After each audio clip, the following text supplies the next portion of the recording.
Hi, this is Michael Buffer, and let's get ready for Bayloric TV.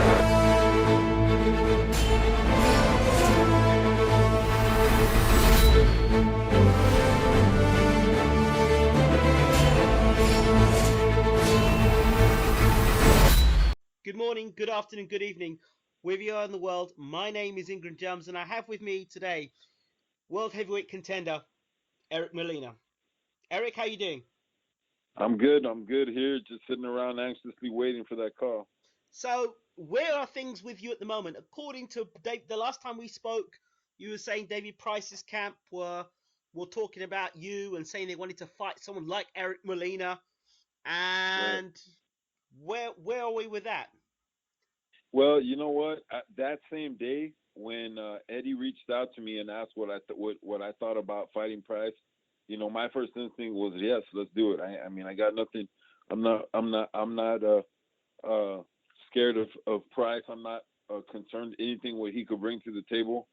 I said definitely I would love to fight Price. I have no problem going over there. And he said at that same day he said give me about 24 hours. We're trying to work on the undercard. In that same day, within 10 hours from that conversation, the Klitschko started floating around to fight Lucas Brown. That the rumors of that fight, then that fight, it just hit the fan. Everything went into shambles.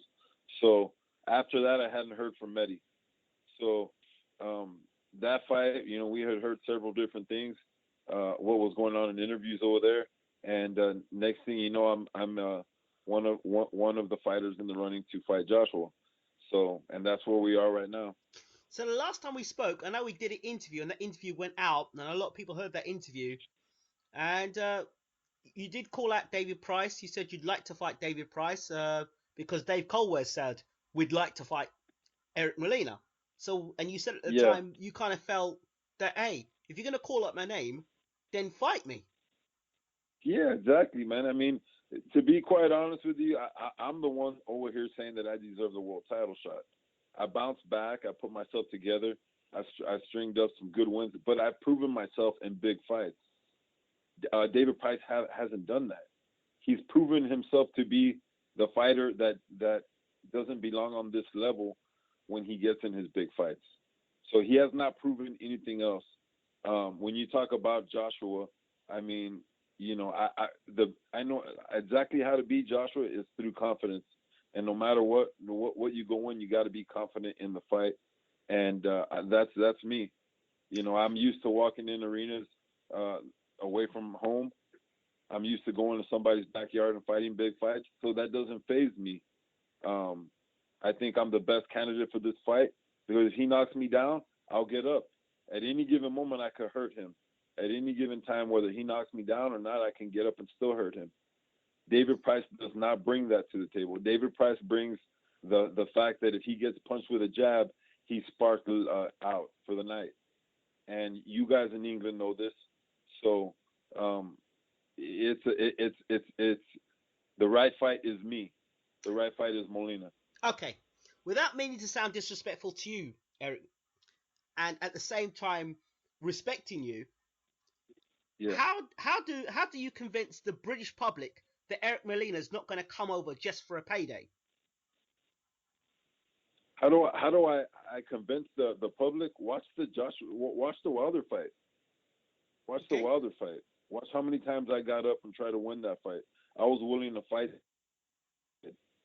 Watch the Adamek fight. Look at my whole career and look at where I'm at now. So I mean, if am I going for a paycheck? Well, definitely. I'm not trying to go just to go have fun.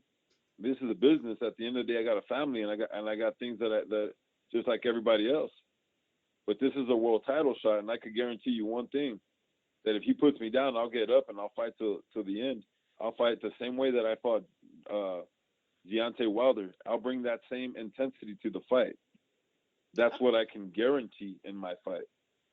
if you were selling yourself, you're selling yourself very well at the moment. The other thing I'd like to ask you is, how do you compare a Deontay Wilder with Anthony Joshua in your mind? Well, first of all, I think Deontay Wilder is a bigger puncher. I think that Joshua is a better boxer, but I think that Deontay Wilder is a stronger puncher. And I handled his power well. I mean, look what he's knocked out guys. He's made guys tremble. He's knocked them down. He's knocked them out. I mean, he's knocked them every single way possible. And I was able to take his best shots and get up and still fight forward. I was able to fight 5 rounds with a busted ankle and still win rounds. The world does not have no idea how tough I can be. They don't know that yet. They don't know that. The Wilder fight gave them a taste of that. But I'm that fighter that has gotten better every fight. You can say something about me from 4 years ago. You can say something about me from 8 years ago that does not apply anymore. That's the fighter that I am. Dominic Brazil, Charles Martin, both guys from America have come over and have Brazil gave a little bit more resistance up than Martin. Right. How do you distance yourself from that sort of talk and that sort of, oh, well, there's another guy coming from America, and Right. say, no, Eric Molina, yes, he should be fighting Joshua. Well, he should be fighting Joshua ahead of Price, ahead of David Haye, and ahead of Hughie Fury. Well, first of all, the first thing is this, is that let's talk about Charles Martin. He'd never been in any big fights. He never walked out into big crowds. He's never fought fighters outside of the shows that he was in. He was not ready for that stage. He was a deer in the headlight. He lost his mental state, and he lost the fight. Charles Martin isn't that bad of a fighter. He was mentally gone from that moment. That's number one. Number two, Brazil. Brazil can't bring anything sharply enough to catch Joshua. He's a big guy. Every punch that he was throwing was, you can see it coming. He could not shock Joshua. He could not hurt Joshua because he's too slow. He's too stagnant. He didn't bring no threat to him. And we had already seen that out of Brazil in his other fights. We've already seen him get his butt kicked. We've already seen him bring the same thing in every fight that he brought. That's the thing about Brazil. So you kind of figured he was going to come to fight Joshua and bring the same thing that he always did. He's a slow guy. He slugs, and he's not that great of. He's a decent opponent, but he's not that great of a fighter. He's never brought anything different than that. And David Haye, well, you know what? To be honest with David Haye, I didn't even know he was in the running for this fight. And David Haye is another one. You know, he's another guy. He's not a big heavyweight. He's not a big heavyweight at all. I've seen the guy. I've met the guy. And, you know, it is what it is, you know. So David Haye, in my opinion, is afraid of big fights right now anyway. So that's great to hear. I'm glad to hear that you've quite a good view of the heavyweight division. The Klitschko Joshua fight. Why do you think that fight has fallen through? They're saying a Klitschko injury, but do you think it really is an injury? Man, you know what? I just think I think Klitschko is getting to that age already where, I mean, we've definitely seen him slow down a lot these past years. You know, his last 2-3 fights, you could definitely see him, evolve as a fighter, you know, as he gets older. And, you know, like every other fighter, when they hit around the age where he's at, you know, it does start to show. And I'm not saying that he's completely done, but he's not the fighter that he used to be. And that's a normal thing that's supposed to happen. I think that I think it hit his head faster that Joshua is what he is, and I don't think that he's very confident in beating Joshua at all. So I think that he does not want that fight at all. So he was kind of swerving towards Lucas Brown. Yeah, I had been hearing that he was swerving towards Lucas Brown, and then that fight didn't go through. So then now I think the injury, this and that. But to me, everything just seems kind of fishy, the whole thing. You know, I mean, to each fighter their own, but, you know, let's cut all the BS and put it all aside. Does David Haye really want to get in a ring with Joshua? No. Does Klitschko really want to get in a ring with Joshua? No. Does Lucas Brown really want to get in a ring with Joshua? No. Any of these names, Parker, Andy Reese, all these guys rather go somewhere else to fight other guys to become world champions. I'm not the fighter that has the option. So I'll get in there and I'll fight till I can't fight no more to become world champion. So that's what I bring to the table. So this is a business, and that's a business part of it. Is you have all these other fighters that they say they want Joshua, but they don't really want Joshua at the end of the day. And that's what's going on in the division right now. I'm ready to go, and I am not scared of no fighter. And I don't care what any odds are put in front of me. I'm willing to go lay it all on the line, and I won't be that deer in the headlight walking out there. I've been in these type of fights before. That's the difference between me and all these guys. I say I want that fight. I say I can beat him. I believe that, and I'm confident in that. So, okay, talk me through the situation. Eddie Hearn calls you. Says, Eric, you got a fight. You got Joshua on December 10th. What does Eric Molina do the minute that phone goes down? Well, I have already started training. I already have. We have a potential game plan out here that we've already started putting together to take off a training camp like really fast. I mean, there's several different options that we can do, but if once that happens, we have some options that we could go ahead and pursue. I've spoken with Peter Fury in England. There's a big chance that I could hold my camp in England already. So, wow. There's a lot of different things that I can do very fast. I might join forces with Peter Fury in England and hold my whole camp over there and have him train me for this fight. There's no telling what the possibilities are. So I just know that in order to do all these things that I might need to do, I think we in all fairness, we need to figure this out fast. But is the game plan, you think, to calling a good name opponent, but then give him very little time to prepare while Josh has been preparing all the time? Right. I mean, I've been in the gym. This is not nothing new for me, man. I signed with Don King. I've never had the privileges that Joshua has. This is not nothing new for me. I fought fights on 20 days notice, 24 days notice. And in the heavyweight division, not every fighter has the privileges that Joshua has. Not every fighter has the resources that he has. I've just been that fighter that makes do with what he has and pushes forward. There's no excuses with me. Whatever I got is what I bring to the table. So how far are you away from fighting weight, would you say, at the moment? About 8 pounds away from where I was when I fought Adamek. Wow, so you're not that far off at all then. I'm training every day. I was a teacher for 5 years. I retired this past summer, and I've been training. I've been in the gym. Am I ready to fight this weekend? No. But am I in shape? Yes. So, okay, so let's say you got the call and they said, right, the fight's December 10th. Of course, you're going to have media commitments as well. You'd have to fly to London, right. The press conference. So would you say, okay, fine, I'll come directly to London and I'll stay in the UK and keep my training camp in UK, so that ensures that I'm not messed about too much. I've got enough time to train, acclimatise in the UK, and be prepared for December 10th, as opposed to do your press conference, come back to the US, and then come back again for the fight. Yeah, it's definitely a possibility. It's definitely a strong possibility. I've always had good ties with Peter Fury. I had even was in talks with him to join Tyson's camp this past 2 times when he was pulled out with Klitschko.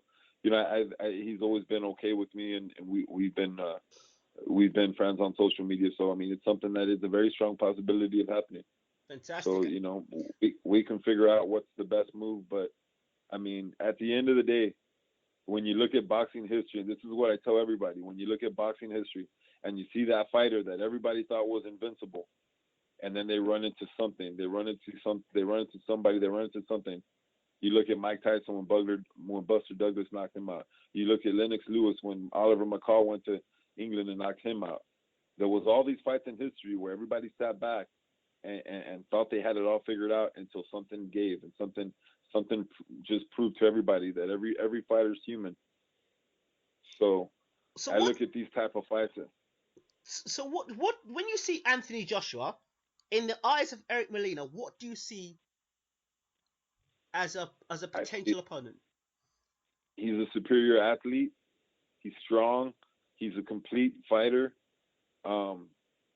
I see a lot of good things in him, a lot of great things in him, but I don't see somebody that I'm very confident in things that I can do, and I know that the things that I hit, I destroy. So I know that he's a man, and I know that if I hit him, I can hurt him. In the same way he can do me, I don't look at him as indestructible.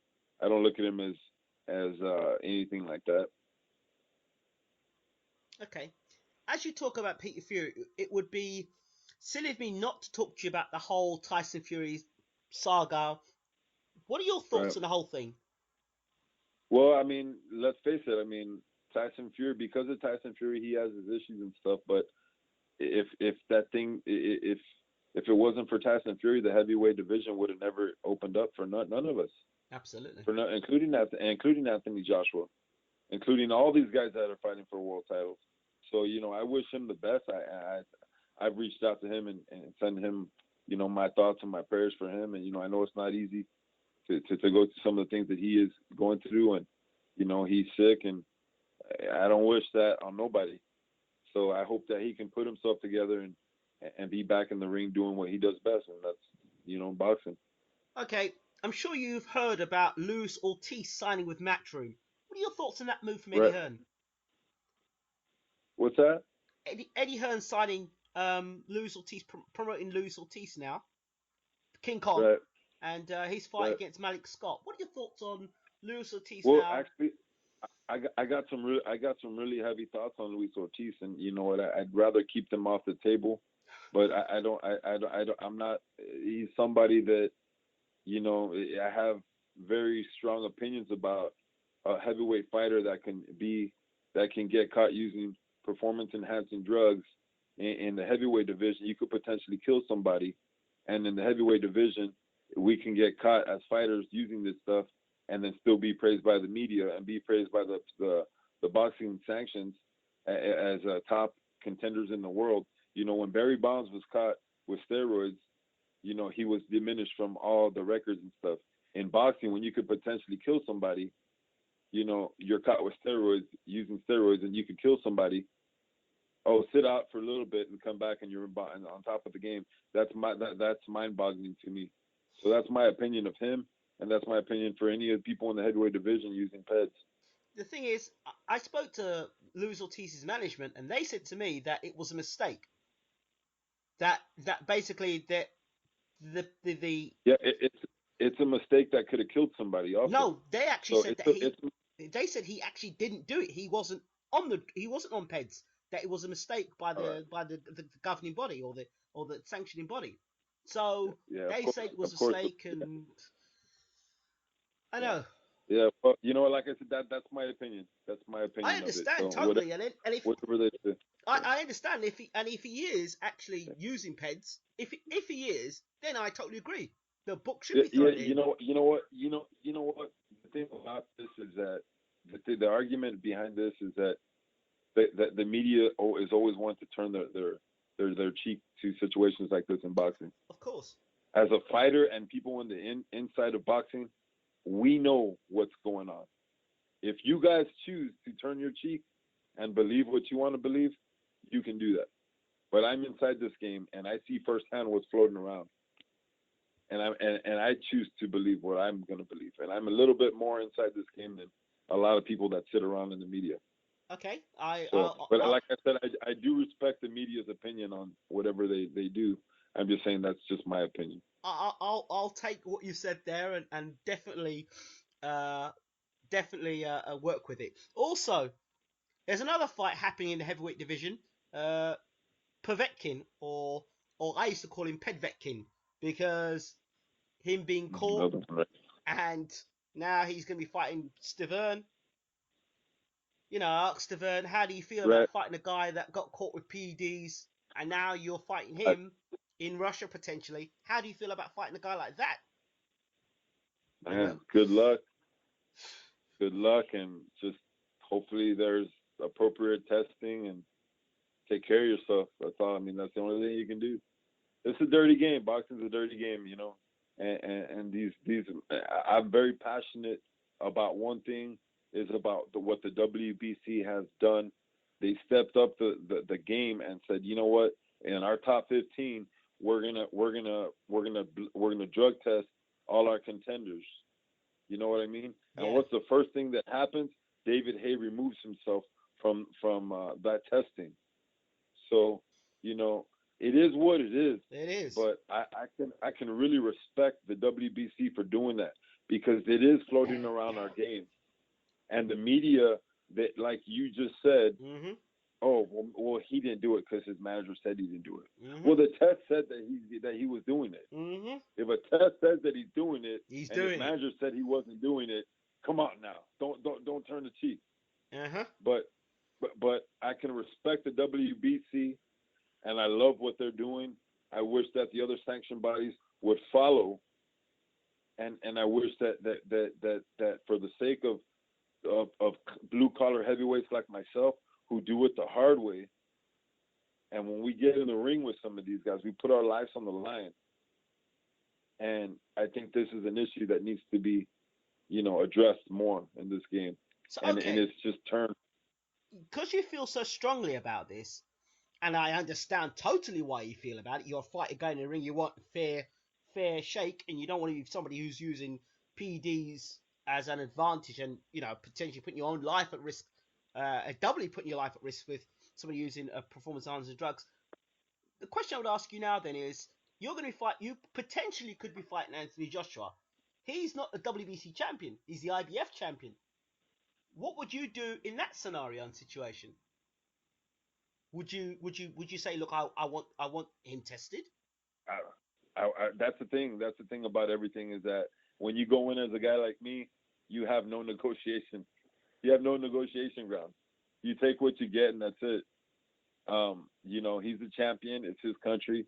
It's his. Everything's with him. So you do the minimum testing, and that's it. And that's all. I have no negotiation grounds or anything like that. So that's part of the way it is, and I'm okay with that. So okay.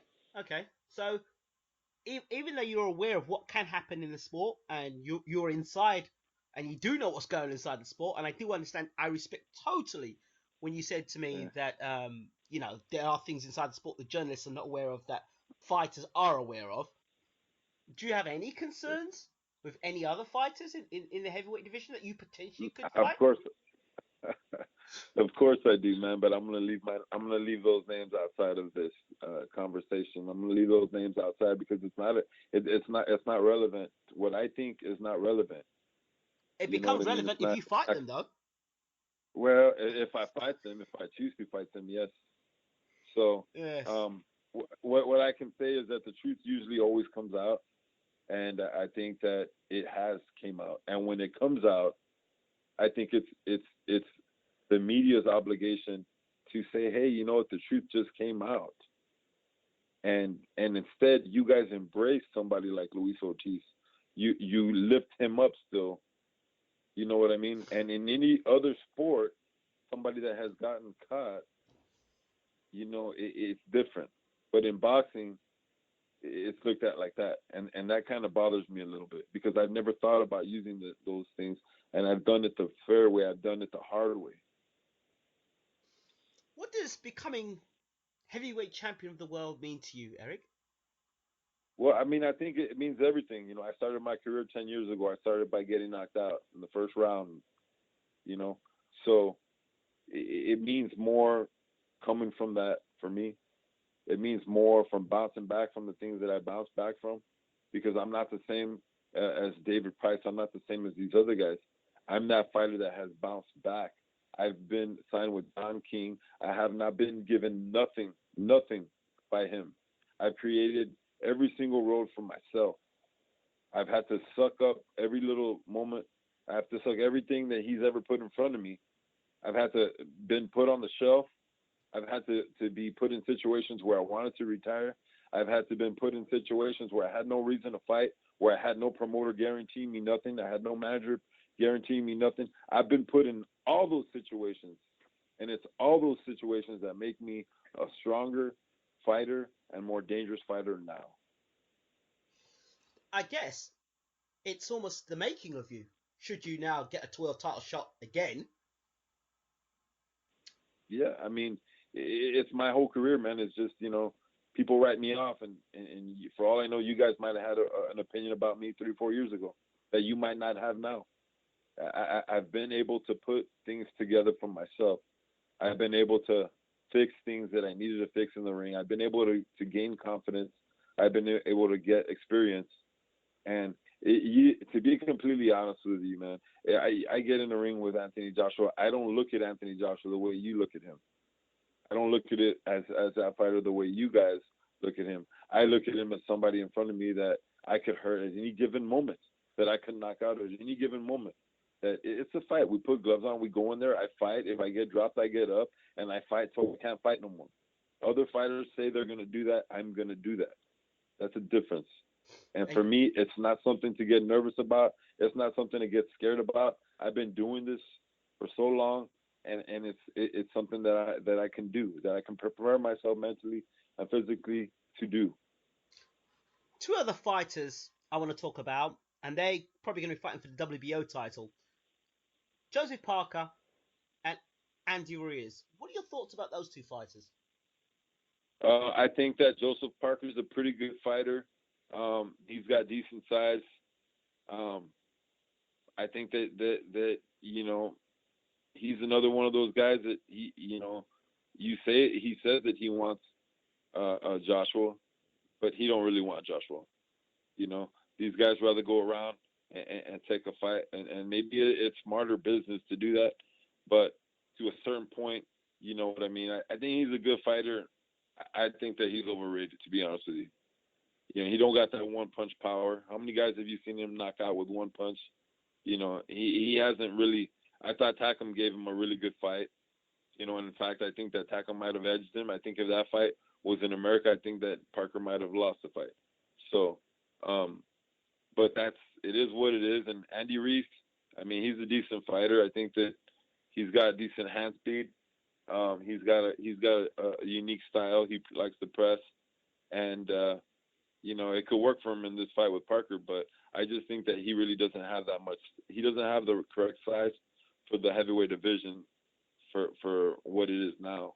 I heard a rumor that Abel Sanchez is working with him now. Yeah, that's what I've been hearing also, that he's working with Abel Sanchez. Yeah. Well, I know Abel well, and I know that his style is very much aggressive, attack. Vicious. You know, he turned Gennady Golovkin's style from being, you know, just a come forward fighter, to a very vicious puncher.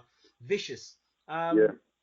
Do you think he could do the same for Andy Ruiz in a short space of time between? Well, the thing is that Triple G has a very strong punch. We all know that he's got very, very, and I don't believe that Andy Ruiz has that. I mean, I've fought guys that I've knocked out that Andy Ruiz has not knocked out. So you know, I don't believe that he's one of those punchers that is a Triple G type of threat to the heavyweight division. I don't think that he could create him to be that. So I think that the pressing and the aggression style might work, but it's not going to work as effective as it is going to be for Triple G. As you know, Hughie Fury was meant to fight Andy Ruiz. What were your thoughts on that when that was being announced? I think it would have been an easy win for Hughie Fury. He would just box him. He would just box him all day and win a very, very wide decision. What are your thoughts on Hughie Fury as a boxer? I think he's a very good boxer. I think he's very underrated as far as his skills in the division. He's got a lot of skills. I think Tyson Fury's up there also with the skills that they possess. They can box well, their reflexes, their distance, their jab. That's hard to beat when it's used correctly. And I think they both use their all those attributes well. Interesting. Off the subject of heavyweights, just for 1 second. Big fight, Andre Ward versus Sergey Kovalev. Your thoughts? I think that Andre Ward is going to box him. Yeah, win a points victory. He's going to box him smart and win. That's what I think. Okay. Eric Molina, thank you so much for talking Baylor TV. And do you have a message to your fans? Yeah, I just want to say, say hi to all my fans all over the world, and we're sitting around waiting for that fight, and I'm ready to bring everything I got. I hope you do get that call, and we'll get this interview out as soon as possible. All right, thank you. Take it, champ. Don't forget to hit that subscribe button. It's Ingram Jones from Bayloric TV. We're out. Take care.